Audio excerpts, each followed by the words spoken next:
Hey, folks, we're going on a bit of a snack break because we are working actors right now. Everybody's doing a play and rehearsing, so we shall return. Right now, I'm going to share a favorite one of my episodes, and it's because it was the first one we ever did. It was the Oh, first person who ever said yes, and he happens to be close to my heart and an amazing bass player. So let me introduce to you Russ Boswell. Hashtag snack break. How's my hair look? I straightened it. It looks really good. I meant to say that as soon as I saw you. You look Oh, really okay. good. Now It we looks can fabulous. Okay. I'm gonna Your shoulder comment, but I showing? didn't want to offend because maybe I didn't notice another time or something, so I didn't want. No, it's never looked this It's good. So do you guys know who our guest is? one of the best session musicians in Canada. He's worked with Corey Hart, David Wilcox, Seals and Croft, Holly Cole, Sting. Serena Ryder, Parachute Club. If you see the Yes, video, Parachute Club. Rise That's the other Up, one. Rise. Blowing my mind right now. I think Ladies and gentlemen, here we go. Meeting Mr. Russ Boswell. Whoa. Hey, there we go. I just want to jump right in, man. You have gold records behind you. Tell me more. Value Village isn't only good for old clothing. Like a vinyl record of like old Shaka Khan, and then like you spray painted it gold.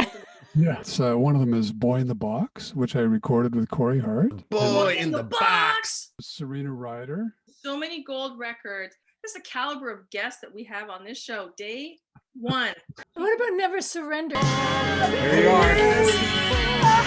There he is. Look at him. I think that's all we can share because we probably can't afford. How did you hook up with Corey Hart? 1984 is when I joined that band. I drove to Montreal to do a 15-minute showcase. Corey happened to be rehearsing, looking for a bass player. I did my 15-minute showcase and then I auditioned for Corey's band and they said, great, let's go. So I stayed. Like I literally had no clothes or anything like that. How exciting was that for you? That must Oh, have it's very been. exciting. I mean, I was in my early 20s or whatever. And Yeah. so it's fabulous. Does he actually wear sunglasses that night? The story is he walked into the studio when he had his sunglasses on and it was night. And the producer said, oh, I see you wear your sunglasses at night. You in Japan at the same time that Michael Jackson was in Japan. We stayed in the same hotel. Michael Jackson had a monkey called Bubbles. And this guy is Bubbles' trainer. Do you want to come up and meet Bubbles? You don't want to come up and pet my monkey. No, maybe he did not say that.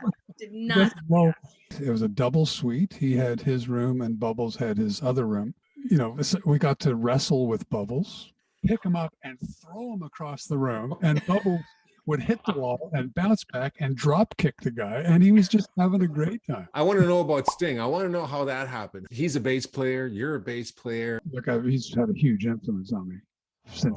Yeah. You know, obviously all of us, any bass player. He literally sat beside me for the show. Look over and go, yeah, there's Sting right there, right beside me. Watching my fingers.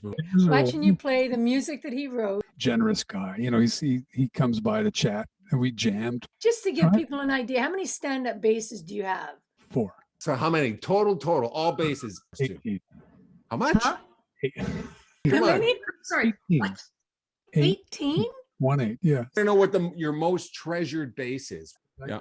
That's my teacher's bass. Lenny Boyd, you know, I was like 18 or 19 years old and he had a huge influence on me. And he passed away about 4 years ago and to have it now is fabulous. You are doing a couple of things Oh, before. yes. Yeah, I got Mika Barnes. I'm playing with Mika Barnes out front of the Rose Theater in Brampton on June 13th. I wish we could talk with you for another hour. Thanks, guys. Thanks, Russ. Awesome. Thank you so much, man. Wasn't that fascinating? I could literally have talked to him for like another hour. How far back he's worked and who he's worked with. How do we want to end? Nothing. We'll just cut it off. That's it. Well, thanks for joining us. Don't forget to you know. Oh yeah, and the subscriptions and all that stuff, the notifications, do all that.